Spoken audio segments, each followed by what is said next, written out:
అందరికీ నమస్కారం అండి. అయితే ఆంధ్రప్రదేశ్లో డ్రగ్స్ 25,000 కేజీలు డ్రగ్స్ వచ్చాయని అయితే వార్తలు వినిపిస్తూ ఉన్నాయి. ఒక బ్రెజిల్కి సంబంధించినటువంటి ఒక కంటైనర్ విశాఖపట్నం వచ్చింది. దానికి సంబంధించి సిబిఐ వాళ్ళకి ఇన్ఫర్మేషన్ వచ్చింది. అయితే ఇది ఎలా జరిగింది, ఏంటి, దీన్ని స్టార్టింగ్ ఏంటి, ఎండ్ ఏంటి అనే దాన్ని మనం ఈ వీడియోలో అయితే తెలుసుకుందాం. ఇప్పటివరకు నా ఛానల్ ఎవరైనా సబ్స్క్రైబ్ చేసుకోకపోతే please subscribe to my channel. అయితే బ్రెజిల్ నుంచి సంధ్య ఆక్వా కంపెనీ అనేవాళ్ళు ఏం చేశారంటే ఫిష్ ఫీడ్కి సంబంధించినటువంటి బ్రెజిల్ నుంచి ఒక కంపెనీ వారి దగ్గర నుంచి డ్రై ఈస్ట్ని అయితే వాళ్ళు ఇంపోర్ట్ చేసుకుంటున్నారు. అంటే ఇదే వాళ్ళ ఫస్ట్ కన్సైన్మెంట్ అని అయితే వాళ్ళు చెప్పడం జరిగింది. అయితే ఈ షిప్ వచ్చేసి కంటైనర్ ఉన్న షిప్ వచ్చేసి ఆల్రెడీ జనవరిలో ఇప్పుడు స్టార్ట్ అయింది. దగ్గర 1 మంత్ పైన ఇక్కడికి రావడానికి పట్టింది. అయితే ఈ లోపల అక్కడ ఉన్నటువంటి వాళ్ళకి ఇన్ఫర్మేషన్ తెలిసేసరికి ఆ షిప్ అయితే అక్కడ పోర్ట్ని అయితే వదిలేసి రావడం జరిగింది. అయితే అక్కడ ఉన్నటువంటి బ్రెజిల్ నుంచి రాగానే ఇక్కడ జర్మనీకి సంబంధించినటువంటి ఇంటర్పోల్ వారు సిబిఐకి, ఇండియాలో ఉన్న సిబిఐ వాళ్ళకి ఒక మెయిల్ పెట్టడం జరిగింది. బ్రెజిల్ నుంచి ఒక కంటైనర్ రాబోతుంది, అందులో డ్రగ్స్ ఉన్నట్టు మాకు అనుమానం ఉంది, దానికి మాకు ఒక ఇన్ఫర్మేషన్ కూడా ఉంది, దానికి సంబంధించినటువంటి మీరు దాన్ని ఇమ్మీడియట్గా సీజ్ చేయండి, దానికి సంబంధించినటువంటి టెస్టింగ్ కానీ ఎంక్వైరీస్ కానీ స్టార్ట్ చేయండి అని చెప్పేసి అయితే వీళ్ళకి ఒక ఇన్ఫర్మేషన్ రావడం జరిగింది. అయితే దాంతో అలర్ట్ అయినటువంటి సిబిఐ వారు అక్కడ ఉన్నటువంటి లోకల్గా ఉన్నటువంటి విశాఖపట్నం పోలీస్ ఎవరైతే ఉన్నారో వారికి డాగ్ స్క్వాడ్ని పంపించమని ఒక రిక్వెస్ట్ అయితే పంపడం జరిగింది. అయితే డాగ్ స్క్వాడ్ని పంపించమంటే జనరల్గా మనం డాగ్ స్క్వాడ్ని పంపించినప్పుడు కానిస్టేబుల్స్ కానీ దానికి సంబంధించినటువంటి ట్రైనర్స్ వీళ్ళు ఎవరైతే ఉంటారో వాళ్ళు మాత్రమే వస్తారు. కాకపోతే ఎప్పుడైతే ఈ ఇన్ఫర్మేషన్ వాళ్ళకి తెలిసిందో, ఎందుకు పంపించమంటున్నారు ఈ కస్టమ్స్ ఆఫీసర్స్ అని తెలిసినప్పుడు అక్కడ ఉన్నటువంటి ఎస్పీ కానీ అక్కడ ఉన్నటువంటి హయ్యర్ అఫీషియల్స్ ఎవరైతే ఉన్నారో వాళ్ళు కూడా కంగారుగా ఇక్కడికి రావడం జరిగింది. వచ్చి దీన్ని ఓపెన్ చేయాలి అని అన్నప్పుడు దీన్ని ఓపెన్ చేయకూడదు, అది ఇది అని చెప్పేసి వాళ్ళతో కొంత వాగ్వాదం జరిగినట్టయితే సిబిఐ వారు వాళ్ళ ఎఫ్ఐఆర్లో పెట్టడం జరుగుతుంది. అయితే ఏంటిది డ్రై ఈస్ట్, ఎందుకు వీళ్ళు ఇంపోర్ట్ చేసుకుంటున్నారంటే ఇది ఫిష్ ఫీడ్కి సంబంధించినటువంటి కొన్నిట్లో అయితే ఈ డ్రై ఈస్ట్ని అయితే కలుపుతారండి. డ్రై ఈస్ట్ అంటే ఏంటంటే ఫారిన్ కంట్రీస్లో ఎక్కువగా బ్రెడ్ ఇటువంటివి తింటూ ఉంటారు. అయితే కొంత మిగిలిపోతూ ఉంటుంది. ఆ మిగిలిపోయిన వాటిల్లో వీళ్ళు ఏం చేస్తారంటే దాన్ని కొంత ప్రాసెస్ చేసి దాన్ని డ్రై ఈస్ట్ కింద మార్చారు. ఆ డ్రై ఈస్ట్ని చిన్న క్యాప్సూల్స్ లాగో లేకపోతే ప్యాకెట్స్ లాగో మార్చి ఇక్కడికి ఇంపోర్ట్ చేయడం అయితే ఎక్స్పోర్ట్ చేస్తూ ఉంటారు. అదే డ్రై ఈస్ట్.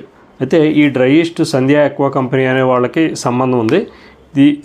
ఈ కంపెనీకి సంబంధించినట్టు ఓనర్స్ కమ్మవారు కాబట్టి వారికి చంద్రబాబు నాయుడికి లింక్ ఉందని చెప్పేసి ఎప్పుడులాగే వైఎస్ఆర్సీపీ వాళ్ళు గుడ్డగాల్చి మొక్క మీద వేశారు.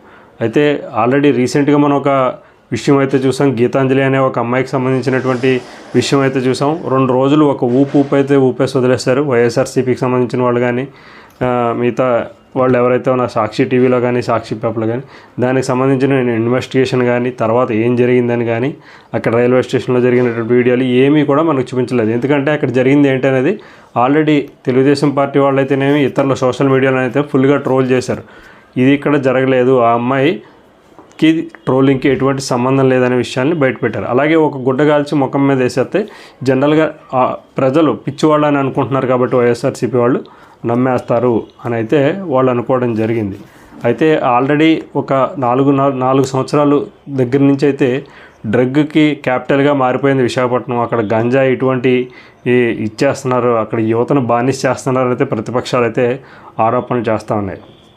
ఇకపోతే ఈ షిప్కి సంబంధించినటువంటి 25,000 కేజీల ఏదైతే డ్రై ఈస్ట్ వచ్చిందో దాన్ని వాళ్ళు ఇనీషియల్గా ఏం చేశారంటే ప్రిలిమినరీ టెస్ట్ కోసం వాళ్ళ దగ్గర సమ్ కిట్స్ కానీ ఏవోటి ఉంటే వాళ్ళని ర్యాండమ్గా శాంపిల్స్ తీసుకుని శాంపిల్స్ టెస్ట్ చేయడం జరిగింది. అయితే వాళ్ళు ఒక 40 శాంపిల్స్ టెస్ట్ చేస్తే 23 శాంపిల్స్లో అందులో హెరాయిన్కి సంబంధించినటువంటి ఉన్నాయి, అంటే డ్రగ్ క్వాంటిటీ ఇందులో ఉంది, మిక్సింగ్ అయితే ఉందని అయితే వాళ్ళు ఒక నిర్ధారణకు అయితే వచ్చారు. కాకపోతే ఇది ఫైనల్ టెస్ట్ అయితే కాదండి, దీన్ని ల్యాబొరేటరీకి పంపించాలి, ల్యాబ్ వైజ్ టెస్ట్ని అయితే చేయాలి, అప్పుడే కన్ఫర్మ్ అవుతుందని చెప్పేసి పూణేలో ఉన్నటువంటి ల్యాబ్కి అయితే పంపించారు. వాళ్ళు డ్రగ్స్కి సంబంధించినటువంటి ఏదైతే టెస్టింగ్ ల్యాబొరేటరీ ఉంటుందో అక్కడ పూణేకి అయితే పంపించారు.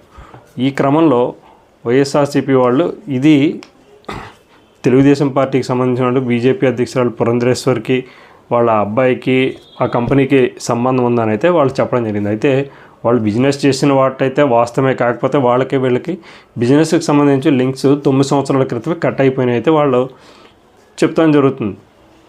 సో ఇక్కడ ఇంకొక విషయం ఏంటంటే ఈ కంపెనీకి సంబంధించినటువంటి వాళ్ళ పుట్టినరోజు సంక్రాంతి శుభాకాంక్షల్ని వైఎస్ఆర్సీపీ నాయకులు బ్యానర్ పేజీలో వేయించారు. ఎక్కడైనా నాయకులకి శుభాకాంక్షలను తెలుపుతూ కార్యకర్తలు వేస్తారు. కాకపోతే వాళ్ళకి సంబంధించినటువంటి ఎవరైతే బిజినెస్ మ్యాన్లకు సంబంధించినటువంటి శుభాకాంక్షలు వైఎస్ఆర్సీపీ నేతలు వేయడం ఒక విషయం.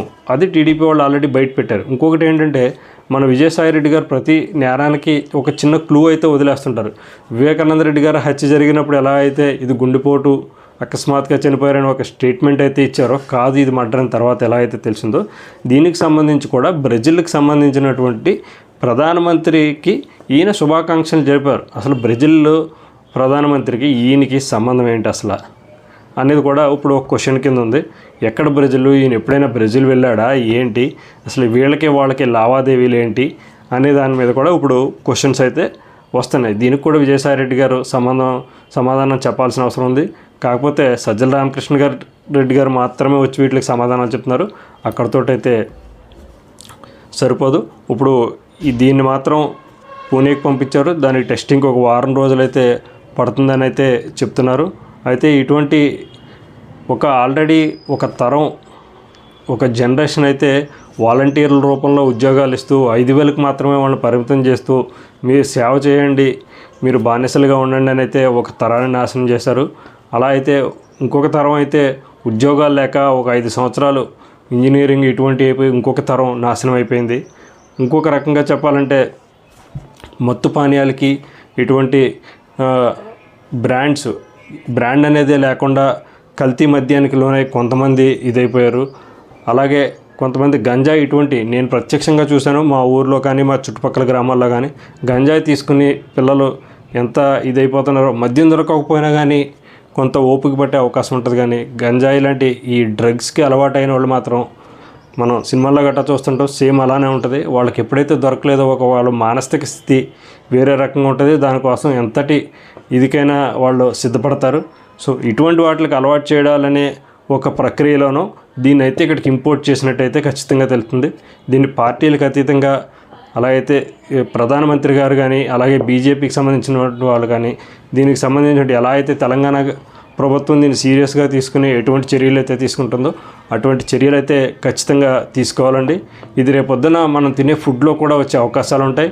అదే ఒక రకమైన ఫుడ్కి అలవాటు పడినప్పుడు దానివల్ల పిల్లలు కానీ అందరి ఆరోగ్యాలు కూడా పాడైపోయే అవకాశాలు ఉన్నాయి. ఇది కేవలం రాజకీయ కోణంలోనే మాత్రం చూసి వదిలిపెడితే దీన్ని ఎవరో క్షమించలేరు.